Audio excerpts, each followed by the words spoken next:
오늘 예배에 나오신 여러분들을 진심으로 환영하고 축복합니다. 오늘도 특별히 처음 나오신 분들이 계신데 감사합니다. 1850년 미국에서 발표된 주홍글씨라는 소설이 있습니다. 다니엘 호손이라는 사람이 썼는 소설인데요. 여기에 헤스터 프린이라는 여자가 나옵니다. 그녀는 미국 식민 시기에 아주 초기였던 1640년을 배경으로 하고 있는데, 그녀는 간통 사건으로 이제 아기를 낳았어요. 식민지는 그녀가 간통녀라고 해서 그를 어떤 그런 피할 길을 주지를 않았습니다. 그 공동체에 있는 사람들은 그를 가슴에 주홍글씨 A자를 달고 살게 하고 그를 추방자 취급을 합니다. 그때 주홍글씨 A는 오른쪽 이제 윗가슴 부분에, 왼쪽 윗가슴 부분에 이렇게 수놓아져 모든 옷들마다 다 그렇게 수가 놓여져 있습니다. 아기는 태어난 지 세 달이 되었을 때 헤스터는 간통죄로 이제 감옥에서 생활을 하게 되죠. 그리고 아기 아빠가 누구인지를 아무에게도 말하지 않았습니다. 헤스터가 간통이 발각되고 나서 제일 먼저 받아야 되는 벌칙들은 사람들이 보는 앞에서 죄인을 세워서 비웃도록 하는 것이었습니다. 그는 비록 형태는 면했지만 모든 사람들이 자신을 볼 수 있도록 오랫동안 연단에 서 있었고, 그 밑에 있는 사람들은 그를 이제 정죄하기 시작했습니다. 주지사와 가장 연로한 목사가 젊은 딤스데일 목사에게 헤스터와 그와 함께 그녀의 죄에 대하여서 이렇게 낱낱이 고해보라고 말합니다. 딤스데일은 헤스터에게 가서 아기 아빠가 누구인지 밝히라고 말합니다. 그래야지 그 아빠가 고해하고 그녀와 함께 지은 죄에 대해서 속죄할 수 있다고 말합니다. 그러나 헤스터는 아무에게도 그 남자가 누구인지를 말하지 않습니다. 그때부터 이제 헤스터는 감옥에서 나와 동떨어진 작은 오두막집에 아기와 함께 생활합니다. 항상 주홍글씨를 가슴에 달고 있어야 됐고 추방자 취급을 받았습니다. 그녀는 바느질 솜씨가 좋아서 바느질을 해서 삿바느질로 먹고 살았습니다. 헤스터는 공무원들이 행사가 있을 때마다 레이스 달린 옷을 만들어 주었고, 가난한 사람들 옷 만드느라 시간이 부족했습니다. 하지만 자신을 위하여서 또 다른 사람을 위하여서 희생하며 자신은 그렇게 옷을 만들어 입히는 일을 감당했습니다. 한편 딤스데일 목사는 헤스터가 잠자리를 했는데도 불구하고 아무도 몰라서 스스로 죄책감을 느낍니다. 딤스데일은 죄책감이 너무나도 컸기 때문에 그 죄책감을 이렇게 감정이입 삼아서 설교를 했는데 모든 설교들마다 최고의 설교를 하게 됩니다. 그러나 사람들이 모두 자기를 너무 성스럽게 생각하고 있어서 쉽게 그렇게 말할 수가 없었습니다. 그리고 죄의식은 점점 깊어가죠. 고백하고 싶어서 집에 있을 때 혹은 다른 사람들이 있을 때 죄인이라고 이렇게 은근슬쩍 말해보지만은 사람들은 오히려 그가 솔직하다고 더 좋아할 뿐이었습니다. 그 사이에 두 사람 사이에서 낳던 딸 펄이 7살이 되었을 때 헤스터는 마을에서 가장 존경받는 사람이 되었습니다.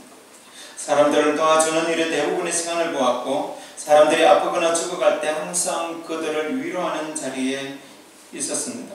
심지어 그 마을에 사는 사람들은 헤스터에게 주홍글씨를 떼야 한다는 사람들도 있었습니다. 그러나 그 공동체는 그것을 받아들이지 않습니다. 한편 딤스데일은 옳고 그름에 대해서, 사회의 생각에 대해서 이제 관심이 없어요. 자신의 죄책감에 너무 사로잡혀 있었기 때문에 결국 그는 집으로 가서 마지막으로 큰 설교가 될 선거일 설교를 작성합니다. 주지사가 취임 선서를 하고 딤스데일은 설교를 해야 하는 날이 공휴일이어서 그날 많은 사람들이 그곳에 모여 있었습니다. 설교는 엄청난 히트작이었습니다. 뉴 잉글랜드에서 지금까지 한 설교 중에서 가장 좋은 설교라고 사람들은 평가했습니다.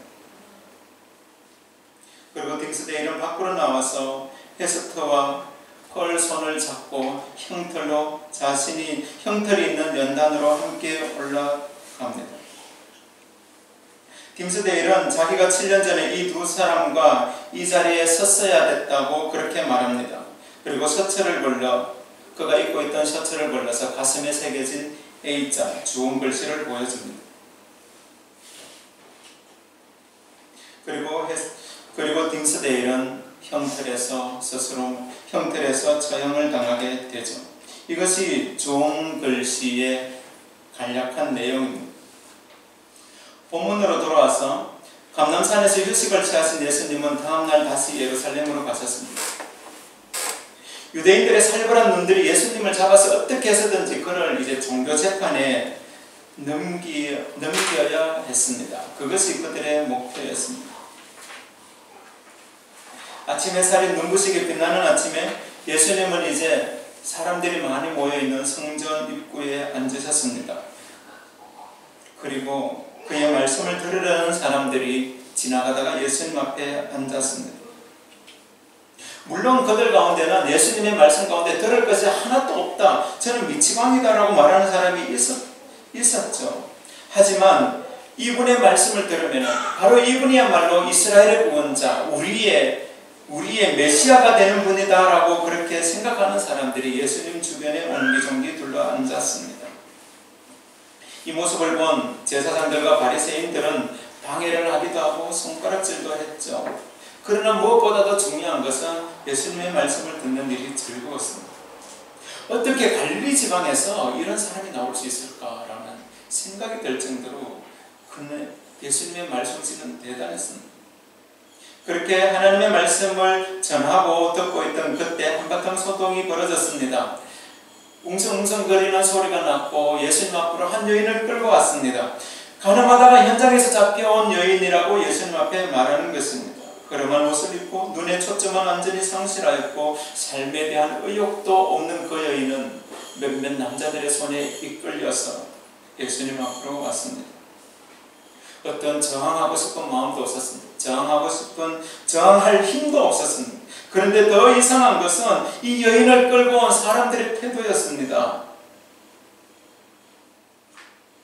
만약에 그런 범죄의 현장을 목격했다면 유대인들은 그를 적극적으로 성 밖으로 이끌어내고 그를 재판을 해야 되는 것이죠. 그런데 그를 예수님 앞으로 끌고 왔습니다. 그리고 예수님께 와서 이렇게 따지듯이 묻습니다. 이 여인이 간음 현장에 있는 것을 우리가 잡아왔는데 이 여자를 어떻게 해야 되는 것이 좋겠습니까? 랍비여, 어디서 그를 끌고 왔는지, 그녀를 어디서 끌고 왔는지는 알 수 없지만은 그들은 그 부정한 여인을 성전 안으로 끌고 온 것입니다. 이방인이나 유대인의 전통에 의하면 이방인이나 그리고 그 부정한 사람들, 그들은 성전뜰 안으로 들어갈 수가 없었습니다. 그래서 유대인들은 어떤 범죄한 사람을 처형할 때도 성 밖으로 이끌어내죠. 바깥 광장으로 이끌고 가서 재판을 하고 처형을 합니다. 이런 것을 적어도 바리새인이었다면, 서기관이었다면 다 알고 있었습니다. 그들은 백성들에게 율법을 가르치는 자들이었는데 하나님의 말씀을 손으로 필사하는 사람들이었습니다. 그들이 그런 걸 모를 리 있겠습니까? 다 압니다. 말씀을 가르치고 있고 말씀을 손으로 필사하는 그런 사람들이 하나님의 말씀을 몰랐다고 하는 것도 말이 되지 않습니다. 그들이 알고 있는 그런 율법에 의하면은 간음 현장을 만약에 목격했다고 하면은 이 여인만 지금 데리고 왔어도 안 되는 거예요. 간음은 혼자 살 수 있는 게 아니잖아요. 레위기서 20장 10절 말씀, 신명기 22장 22절 말씀에 간음한 사람을 어떻게 처리할 것인가에 대해서 분명하게 밝히고 있습니다. 반드시 현장에서 그 사람들을 목격해야 되고, 그리고 목격한 사람 남자와 여자 두 사람을 한꺼번에 밖으로 이끌어내어서 처리하도록 되어져 있습니다. 그런데 그들은 지금 여자만 끌고 온 거예요. 그리고 또 한 가지, 그들은 이 여인을 끌고 왔지만은 그들은 증인을 데리고 오지 않았습니다. 그들들 전부가 그 예수님 앞에 여인을 끌고 온 모두가 간음 현장을 목격한 것은 아니잖아요. 누군가가 신고를 했기 때문에 갔을 거 아니에요. 그러면 그 신고한 사람을 데리고 와서 재판이 끝난 다음에 그를 이제 돌로 치라는 명령이 떨어지고 나면은 그러면은 제일 먼저 증인이 그 여인에게 돌을 던지게 되어져 있습니다. 그것이 유대인의 법입니다.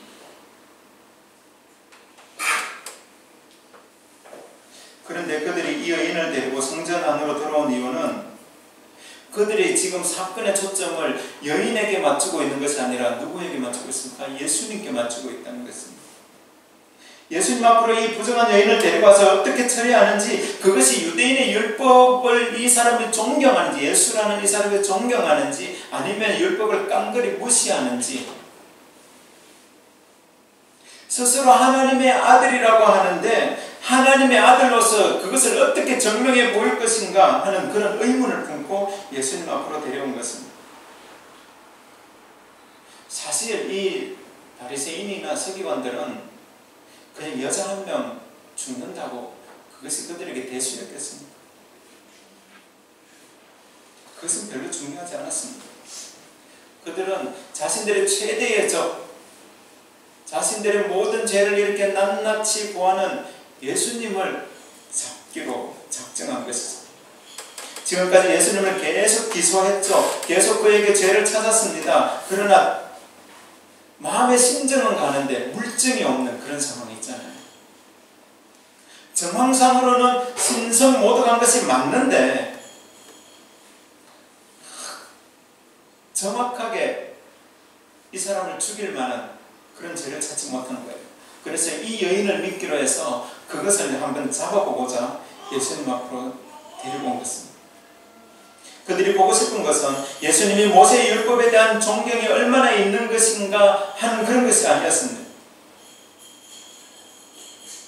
단지 그는 이를 공경에 빠뜨려서 그를 죽이고자 하는 것입니다. 그래서 그들은 돌가미를 던졌죠. 모세의 율법에 의하면 가늠한 사람은 반드시 돌로 치도록 되어져 있습니다.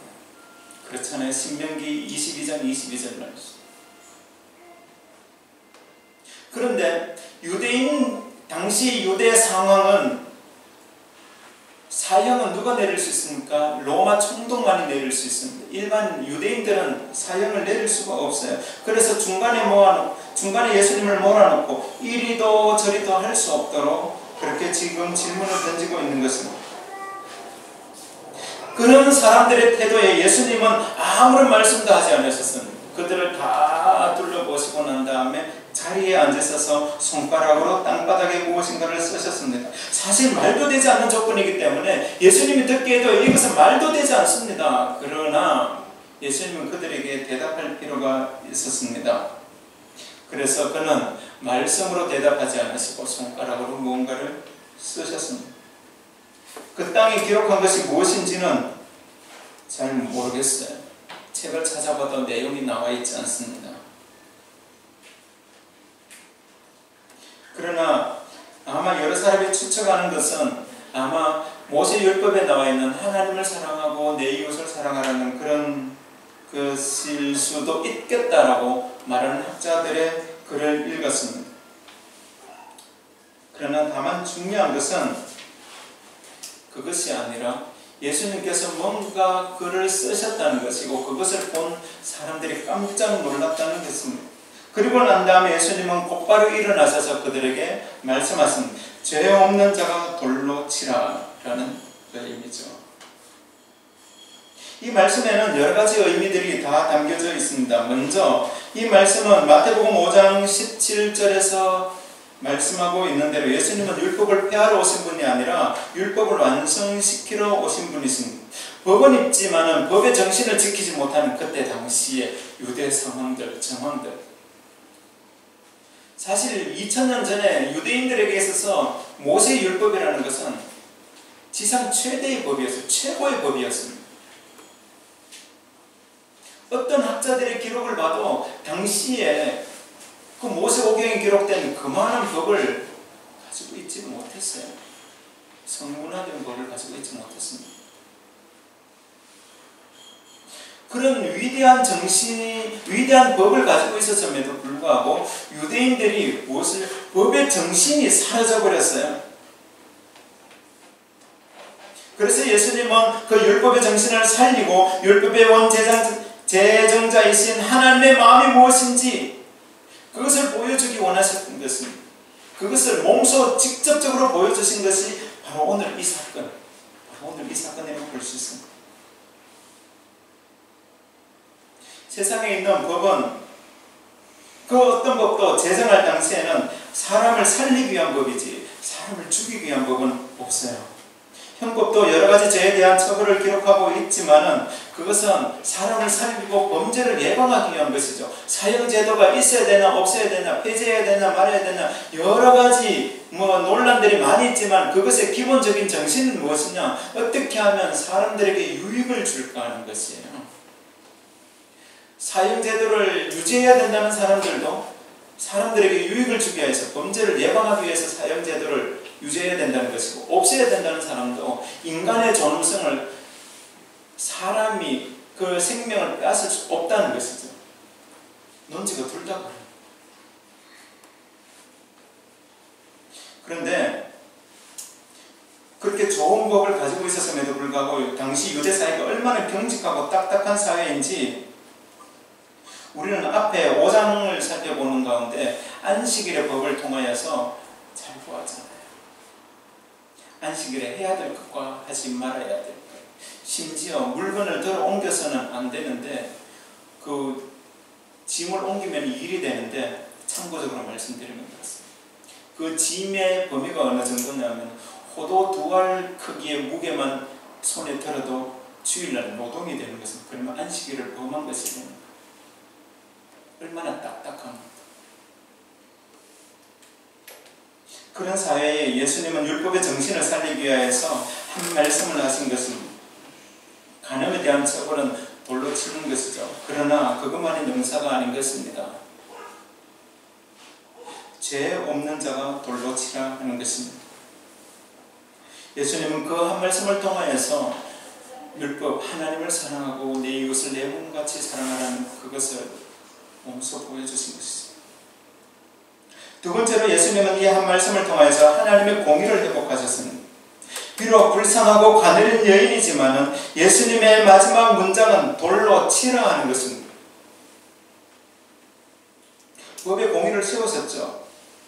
가늠한 여인을 돌로 치는 것이 하나님이 정하신 법이기 때문에 돌로 치는 것이 합당하기 때문에 돌로 치라고 말씀하셨습니다. 단 조건이 있는데 죄 없는 자가 돌로 치라 하는 것이죠.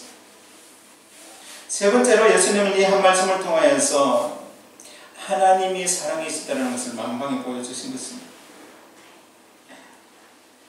하나님께서 이 여인을 얼마나 사랑하시는지, 하나님께서 죄는 미워하시되 죄인들을 사랑하시는 분이라는 사실을 분명하게 말씀하셨습니다.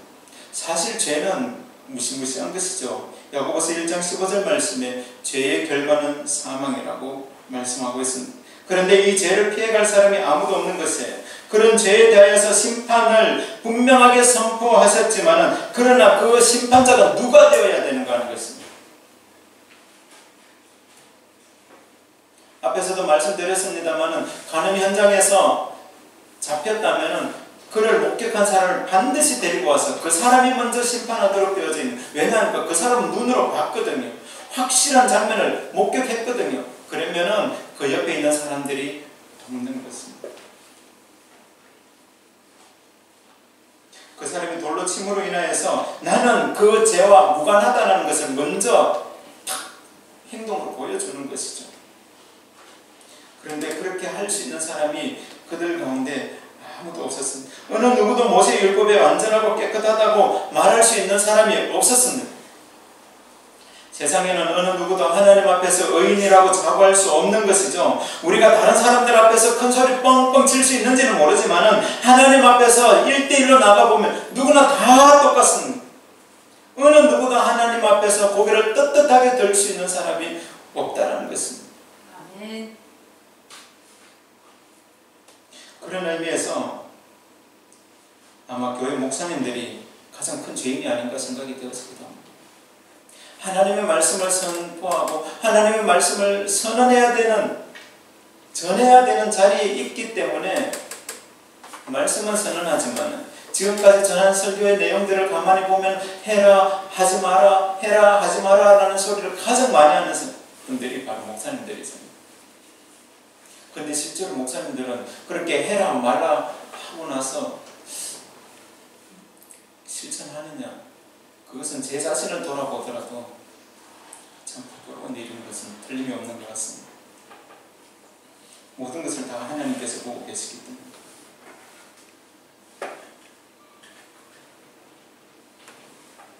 그렇기 때문에 예수님은 이 죄 없는 자가 돌로 치라는 말씀을 통하여서 하나님의 공의도 드러내고 이 여인을 향하신 하나님의 사랑을 나타내 보여주신 것입니다. 어느 누구도 정죄할 수 없었잖아요. 그 자리에 있는 많은 사람들이 처음에는 웅성웅성거리면서 저 부정한 여인, 저 나쁜 여자, 더러운 여자라고 그렇게 손가락질 할 수 있었는지는 모르지만 예수님의 그 한 말씀을 선언을 통하여서 모든 사람이 다 잠잠했던 것이죠. 그 자리에서 예수님의 말씀을 듣던 사람들조차도 다 사라져버렸어요. 부끄러우니까.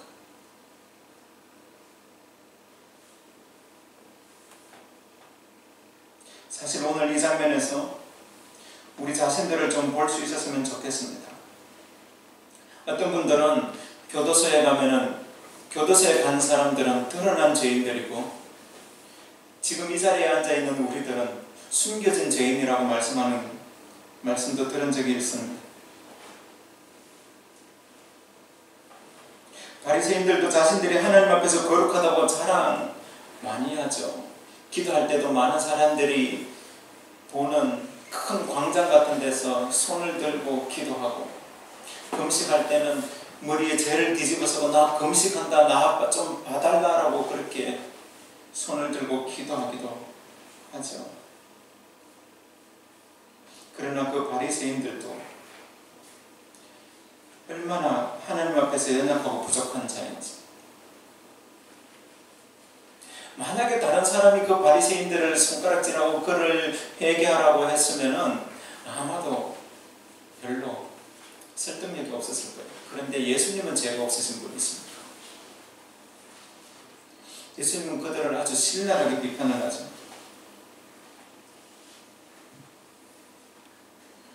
그들도 자기 자신을 한 모세의 율법에 비추어 봤을 때는 참 부끄럽다라는 것을, 물론 죄인이라는 것을 스스로 고백하지는 않았지만 참 부끄럽다라는 것을 스스로 고백하고 다 간 것이죠.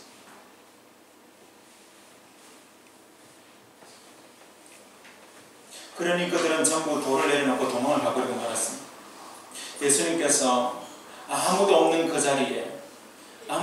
자리에 한 여인이 지금 울며 주저앉아 있는, 초점 없는 눈으로 울며 주저앉아 있는 그 여인에게 질문을 하십니다. 너를 정죄하던 자들이 어디에 있느냐? 사실 다른 죄도 다 부끄럽지만은 여인이 이 간음죄로 이제 주홍 글씨가 새겨지게 되면은 그것은 평생 가는 것입니다. 다른 사람들이 눈총을 받아야 되고 손가락질을 다 받으며 이제 살아야 되는 여인이었죠. 앞에서 살펴본 요한복음 4장에 나와 있는 사마리아 성에 사는 그 여인, 한번 생각해 보십시오. 그가 가늠한 것은 아니지만 남편이 5이 있었지만 지금 살고 있는 남편도 자기 남편이 아니라는 그런 상황 때문에 그는 사람들의 눈을 다 피해서 다른 사람들이 활동하지 않는 한낮에 먹고 살기 위해서 물을 떨어오는 그런 상황이죠. 누군가가 나에 대하여서 정죄하면은 내가 그 죄에 대해서 알고 있는데 누군가가 나를 정죄하면은 어떻습니까? 숨고 싶죠. 도망가고 싶죠. 피하고 싶죠. 어느 누가 니는 그래 잘 살았나 이렇게 말할 수 있는 사람이 누가 있겠습니까? 아무도 없다는 것이 숨고 싶은 것이. 이제 앞으로 어떻게 살아야 되나 아주 막막한 심정을 가지고 있던 이 여인 앞에 예수님께서 말씀하셨어요. 너를 정죄하던 자들이 어디에 있느냐? 그에 대한 여인의 대답이 무엇입니까? 주님, 없습니다.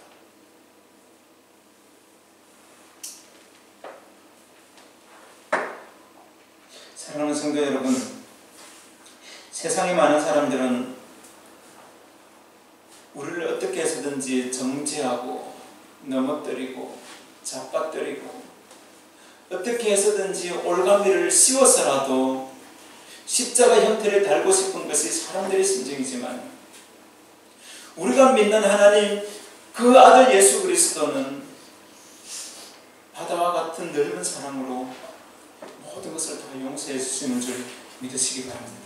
아멘. 그렇기 때문에 우리는 어떠한 상황이라 할지라도 주님 앞에 나올 수가 있는 거예요. 예수님이 그 일을 위하여서 이 땅에 오셨죠.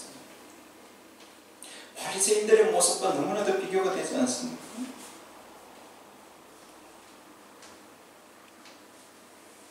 예수님께서 말씀하시죠. 11절 말씀에 나도 너를 정죄하지 아니하노니 나도 너를 정죄하지 아니하노니, 이것이 중요한 것입니다. 그렇잖아요. 사람들은 상대방을 이렇게 좀 발로 밟아야, 좀 깔아뭉개야 내가 조금 우월한 것처럼 그렇게 생각이 되어지습니다. 그러나 하나님은 우리를 그렇게 말씀하지 않습니다. 나도 너를 정죄하지 않는다. 너 이제 죄인 아니야. 너 이제 깨끗하게 사함받은 사람이야. 너 이제 의인이야 라고 예수님이 그 여인에게 말씀하신 것처럼 하나님도 오늘 저 여러분들에게 그렇게 말씀하고 계신 줄로 믿습니다. 사람은 아무리 노력해도 여기 가슴에 새겨진 그 주홍 글씨 A자를 뗄 수 있겠습니까? 뗄 수 없어요. 다른 사람들을 위해서 선행을 한다고 해서 그래, 저 사람 이제 저렇게 착하게 살았으니까, 저렇게 선한 일을 많이 하니까 저 좋은 것이 좀 떼주자라고 이야기는 하지만 스스로가 그것을 뗄 수가 없는 거예요. 그러나 예수님은 그 여인에게 다가가셔서 손을 내미셨습니다. 여인아, 내 손을 잡아라. 일어서라. 나도 너를 정죄하지 않는다. 나도 너를 더 이상 죄인이라 부르지 않는다. 너 이제 일어서라. 내 갈 길로 가라. 라고 말씀하고 계신 것입니다. 아무도 잡아주지 않던 그 여인의 손길을 예수님께서 잡아주셨고 그를 일으켜 세우셨습니다. 사실 저와 여러분들도 하나님 앞에서 참 부끄러운 존재죠.